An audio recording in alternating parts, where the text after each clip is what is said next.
Navnet About Vintage, det handlede for os lidt om at vende den om, fordi at vi har ikke den her stærke historie, som de store urehuse har. Så valgte vi at tage udgangspunkt i, at alle ure, som vi ligesom designer, de er opkaldt efter et vigtigt år i urhistorien. Så vi har lidt haft ideen om, at hos os, der kommer vi ikke med en kæmpe historie, men man skaber noget historie med uret, fordi det her ur, det er også fedt om 30 år. Det hele startede jo faktisk på den her strand i Mexico, og Sebastian og jeg, vi havde taget på ferie. Vi havde lige med vores kærester, og vi havde lige færdiggjort vores uddannelse, og hver især købt vores første ur, ligesom for at fejre det. Og der sad vi så og blev enige om, at kæft nogle fede ure, vi har fået. Hvad skal det næste være? Hvad er det næste vilde, der sker i vores liv? Og der kommer det jo sådan til os, der har vi jo sådan lidt ikke råd til. Vi har ikke råd til, at der skal ske noget fedt i vores liv igen. Så vi tænker, at det må vi kunne gøre noget ved. Vi elsker ure, vi elsker de her gamle klassiske designs. Og så siger vi så til hinanden, vi laver alternativet, supplementet til uret i bankboksen.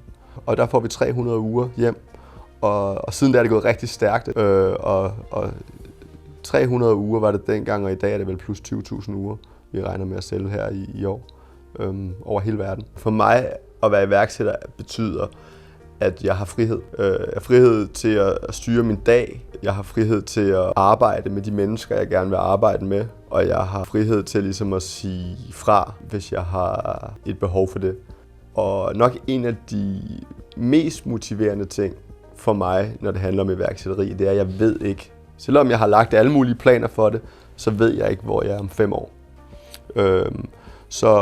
Altså for os, der er samarbejde jo helt vildt vigtigt. Det vil sige, at vi har været rigtig glade for at holde, kan man sige, de kritiske ting in-house i firmaet.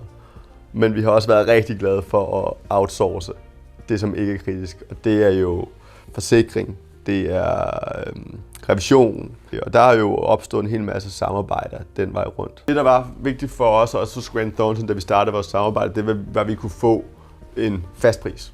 Det var, at vi ligesom vidste, hvad vi gik ind til hvert år. Og der har vi så en aftale om, at hvis der kommer noget ud over det, fordi det gør der også, men så har vi en snak om det, og så får vi lagt det på. Og vi kan også godt ringe og stille spørgsmål, og hvis det kan svares på det fra hoften, så sker der ikke noget videre i det. Og den fleksibilitet, og det, at det er mennesker, der sidder på den anden side, det betyder rigtig meget for os. Og det synes vi får hos et forholdsvis stort revisionshus. Der får vi den her støtte og den her endorsement, som er vigtig for os selvfølgelig. Men vi får altså også noget rådgivning og noget vejledning. Det har vi nogle klare aftaler for, og de der klare aftaler, det gør, at det giver god mening for begge parter.